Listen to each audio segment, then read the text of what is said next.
Keep it going for Bryan Kett. Come on, Bryan Kett.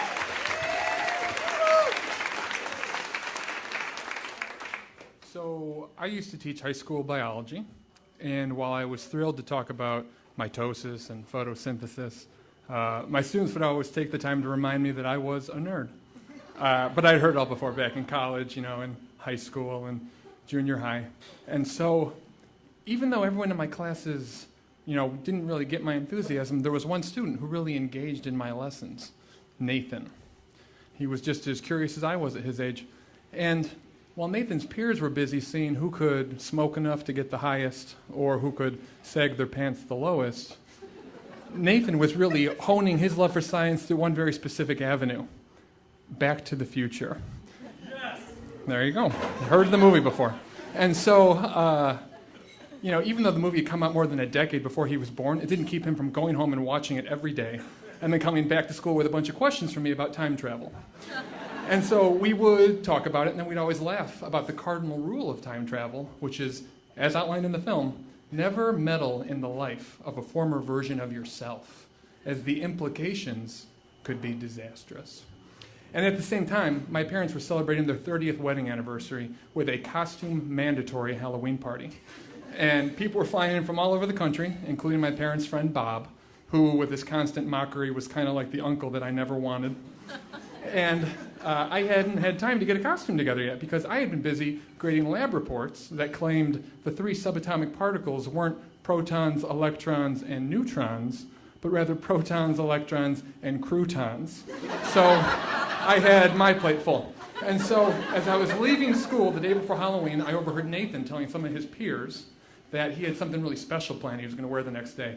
And I slowed down, just willing him, not to say or do anything embarrassing because no one dressed up at that school for Halloween. And when I heard him say he'd finally saved up enough money for an authentic red puffy vest, my blood ran cold because he was planning to dress up like Michael J. Fox's iconic character from the movie, Marty McFly. And I couldn't tell him not to do it. He was too excited. And I couldn't tell his peers to go easy on him because that would just be a disaster right there. And really, the last thing I wanted was for Nathan to experience what I was all too familiar with, just being labeled and ostracized publicly as a nerd. And so I decided to take action, resolute that the only way to avoid this potential catastrophe would be if I were to make myself into a more homely version of Marty McFly, so by comparison, Nathan would look cooler. And it'd be great. I could knock out 2 things at once. I could help out Nathan, and I could get a costume for my parents' party. It was win-win. So on the way home, I stopped at Salvation Army and I bought the jean jacket. And I couldn't find the Nikes that he wears in the movie, and so I wound up buying these white orthopedic shoes and then taping Nike swooshes made out of construction paper to them. And then I couldn't find the vest, so what I wound up with wasn't a life preserver, but it also wasn't an article of clothing. There's no way. And so when I walked into school the next day, there were 2 people in the entire building who were dressed up for Halloween, and they were wearing the same costume. And when 5th period rolled around, Nathan looked like he had walked right off the movie screen. Looked amazing. And any animosity that would have been directed towards him came to me as I heard over and over again how much cooler he looked, how much better his costume was.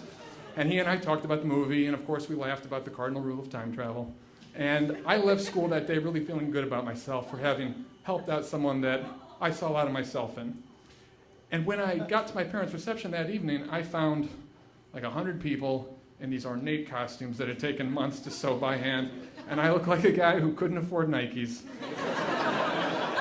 and who was afraid of drowning just on land. And so I said my hellos and I slunk to the bar, not wanting to be seen, and I kind of set up shop there, and I turned and there was Bob, pseudo Uncle Bob. And like a shark sensing blood in the water, he had picked up on my insecurity, even though he was the one dressed like a drag queen, okay? And he looked at my costume for a second, he studied me, and he said, why don't you care about your parents' anniversary? And I was like, oh, good one, Bob, and I shuffled away thinking the worst was over. But at dinner that night, in front of all these people, he raised his glass in a toast and thanked everyone for coming, and then pointed out how amazing my costume was.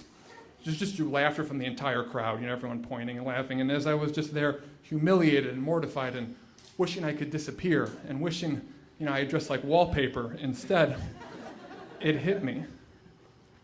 I had inadvertently lived out the plot to Back to the Future. I had meddled in the life of a former version of myself in Nathan, which had in turn set off a chain of events that had negatively impacted my future self. It's the plot to the movie. And even though day after day I had talked about the cardinal rule of time travel, I hadn't honored the cardinal rule of time travel. And the implications, as one would expect, had been disastrous. Thank you.